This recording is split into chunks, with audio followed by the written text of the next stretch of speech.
9 তারিখের নির্বাচনকে সামনে রেখে যে বক্তব্য রাখতে চাই সেই বক্তব্যের বেশ কিছু ভিন্নতা রয়েছে।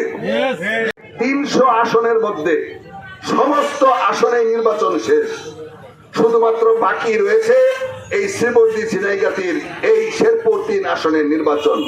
যারা এই হাতিবান্ধা ইউনিয়নের উন্নয়ন চান, অগ্রগতি চান, দীর্ঘ 15.5 বছর আপনাদের এলাকায় যে উন্নয়ন হয় নাই, আমরা প্রত্যেকটা ইউনিয়নে যতগুলি মসজিদ আছে, শুধু মসজিদ না, মসজিদ, মন্দির, গির্জা, ইমাম, মুয়াজ্জিম, খাদেম, গির্জার ফাদার, মন্দিরের পুরোহিত, ব্রাহ্মণ প্রত্যেকেই এই সরকারের ভাতার আওতাভুক্ত।